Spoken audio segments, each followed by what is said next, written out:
Hey you Berber revolutionaries! I will now be ranking the studio albums of Tunisian progressive oriental metalist Myrath.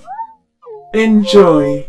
Number 7 is Karma, the band's first album after the departure of keyboardist Elias Bouchisha. It saw the band feel a bit lifeless after losing their chief songwriter.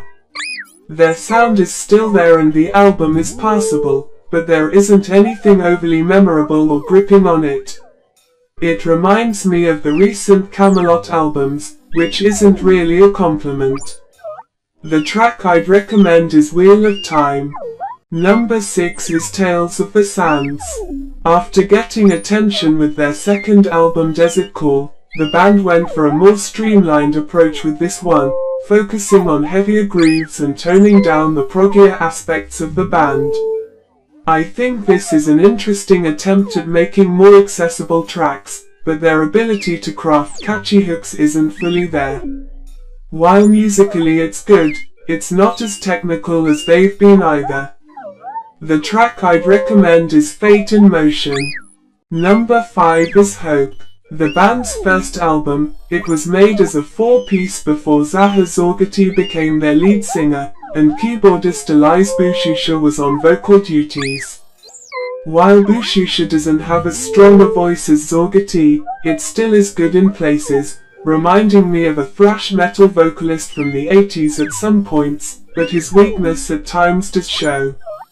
Other than that, the music is pretty outstanding, with great technical playoffs between Bouchisha and guitarist Malik Benarabia, showing off great technical and at times neoclassical styles. Musically it reminds me of Harkin's debut Aquarius, with a chaotic feel to it throughout, but a controlled feeling as well. Overall it's a very impressive debut that may be slept on. The track I'd recommend is My Inner War. Number 4 is Shehali, the follow-up to Legacy. It saw them follow down their more accessible sounding take on Arabic-tinged prog metal with great hooks, symphonic textures and great production.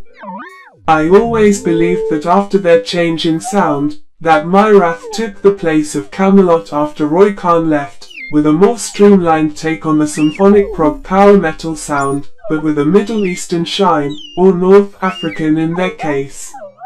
The standout track is You Lost Yourself, which shows off very powerful commanding vocals from Zaha Zorgati, proving him to be one of metal's most underlooked vocalists. It's overall a great continuation to the sound they encompassed on Legacy, but with a few differences that make it stand out. Number 3 is their most recent album, Wilderness of Mirrors. After losing key songwriter Elias Bouchisha, the previous album, Karma, lacked a lot of diversity with their sound, but they decided to go into grander and more lush arrangements, with new keyboardist and frequent collaborator Kevin Codfert adding great orchestral arrangements to the band's unique style of Arabic-tinged prog metal. As always, vocalist Zaha Zorgati delivers a masterclass of fantastic vocals, again proving that he is one of the most underlooked voices in the metal world. The band are on tip-top form, adding great diversity of sound to make them stand out from the rest of the prog metal scene. The standout track is Les Enfants du Soleil, with great drama and changes throughout, that makes it sound like the band's attempt at creating a Bohemian Rhapsody type of vibe. Number 2 is Legacy. I feel that this is the album where their newer sound fully took form. Taking their more focused songwriting-based form of power prog metal with symphonic and oriental textures, I believe they took the place of the sexier side of the prog power metal world that Camelot had with Roy Khan in the band.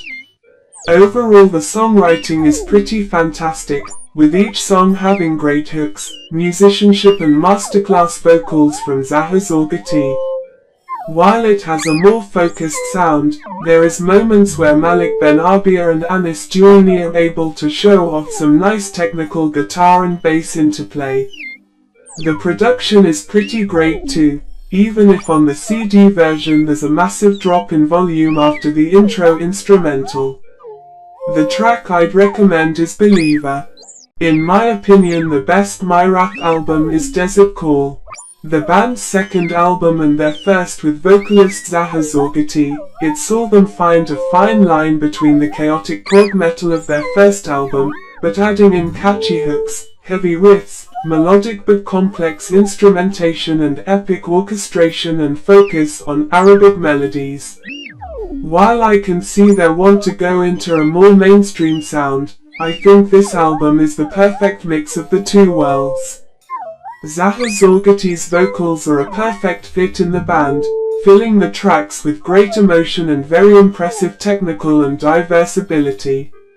It would be great to see them return to this sound one day, which they did show promise of on their most recent album. The track I'd recommend is Empty World. Thanks for watching. Recommend me another band to do this with, or else I'll Arab Spring all over your face.